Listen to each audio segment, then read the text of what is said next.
you need the eyedropper tool, this one, or the shortcut for that is I on your keyboard. Bienvenue dans cette vidéo, bienvenue sur ma chaîne.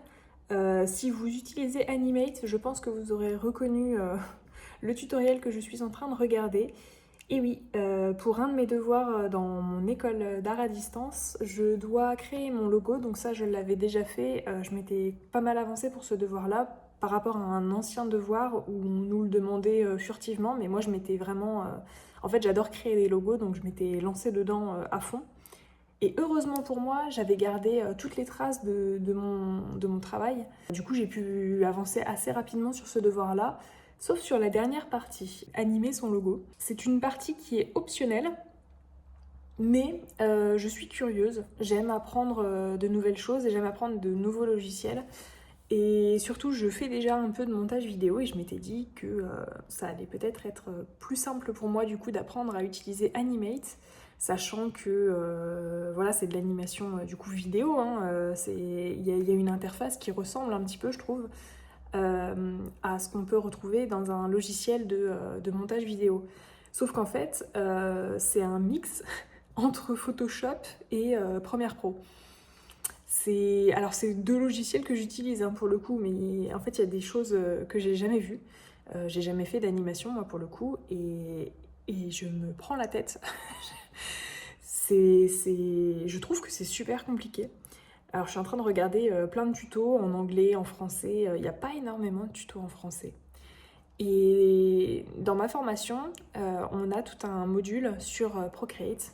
Mais alors, pour ce qu'on nous demande en tout cas, ce module-là, je trouve qu'il ne sert à rien. Enfin, à rien, non, je vais pas dire ça, ça apprend quand même certaines choses. Mais il y a d'autres choses qui me seraient vraiment utiles, que j'arrive pas à trouver. Il y a des informations que j'aimerais trouver, que j'arrive pas à trouver. Donc je pioche un petit peu dans les vidéos anglophones, qui sont en général plus nombreuses et plus développées que les vidéos françaises. Le seul problème, c'est que moi, je suis pas bilingue. Je comprends les trois quarts des choses que j'entends là.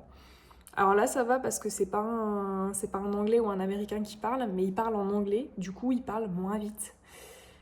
Et j'arrive un peu mieux à suivre. Voilà. Je vais essayer de vous refilmer un peu quand j'essaie de me lancer dans l'animation de mon logo. Mon logo, normalement, je vous l'avais présenté.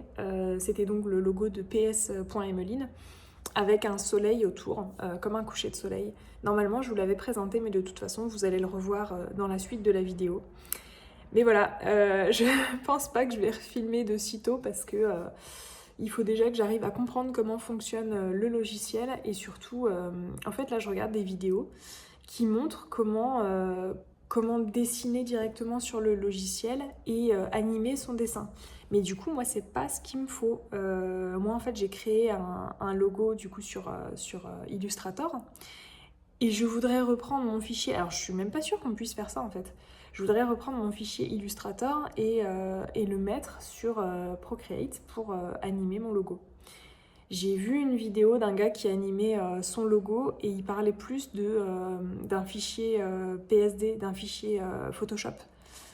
Il faut que je vois. Ou alors j'ouvre mon fichier Illustrator sur Photoshop, je crois qu'on peut faire ça, et je l'enregistre en Photoshop.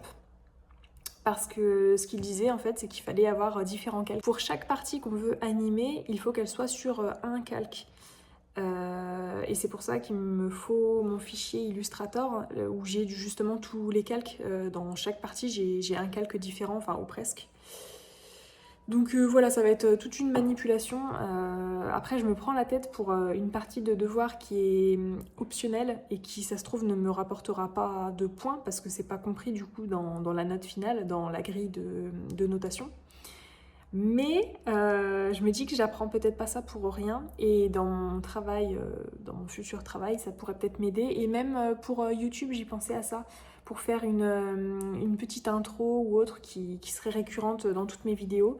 Le fait d'avoir mon logo animé avec une petite musique qui serait toujours la même, enfin voilà, faire une intro fixe, ça pourrait être sympa.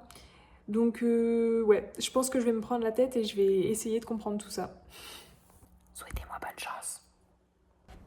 Alors pour vous expliquer un petit peu au niveau de l'animation de mon logo, en fait j'avais vu plusieurs façons de faire, dont une avec Photoshop, mais je crois que je vous l'ai dit juste avant. Je savais pas du tout qu'on pouvait utiliser Photoshop pour faire de la vidéo, mais écoutez, maintenant je le sais. Et en fait j'ai utilisé la technique du tuto que j'avais vu sur Photoshop, je l'ai fait du coup sur Animate. Du coup, pour cette technique, j'ai pris donc mon logo que j'avais réalisé sur Illustrator.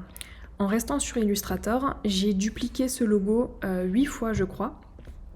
Et sur chaque nouvelle image, j'ai pris les rayons du soleil un par un.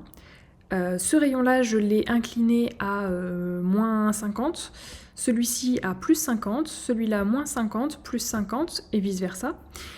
Et sur l'image d'après, du coup, j'ai fait l'inverse. Celui-là que j'avais mis à moins 50, je l'ai mis à plus 50. Celui-ci, du coup, à moins 50, et vice-versa, jusqu'à la 8e image. Donc en fait, ça m'a juste fait bouger, ça a incliné mes rayons sur chaque image à l'inverse, en fait. Et c'était ce que je voulais, pour que après, quand on met les images bout à bout, ça fasse bouger les rayons. Ensuite, j'ai exporté ces images-là au format PNG. Donc j'en ai 9, j'en ai pas 8. Et je les ai mises du coup bout à bout ici. Voilà. Et voilà ce que ça fait. Ça fait une petite animation en fait. Voilà. Donc en fait c'était tout simple. Mais il m'a fallu du temps pour comprendre comment faire et surtout comment jongler entre tous les logiciels. Donc j'espère que j'ai été relativement claire dans mes explications, mais ça n'a pas été simple pour moi de faire ça. Donc voilà, c'est une animation vraiment toute bête qui dure 1 seconde, que je vais pouvoir du coup rallonger parce que voilà, si je veux faire mon intro pour YouTube par exemple, je vais la faire durer au moins 5 secondes. Mais ça du coup je vais pas le faire sur Animate, en fait je vais le faire directement sur Premiere Pro.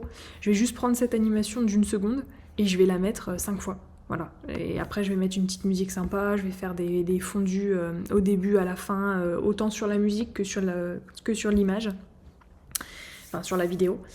Et voilà, ça me fera une petite animation de 5 secondes. Mais je voulais vous expliquer du coup comment j'avais réussi à faire cette petite animation-là, qui est toute bête, mais pour moi c'était beaucoup.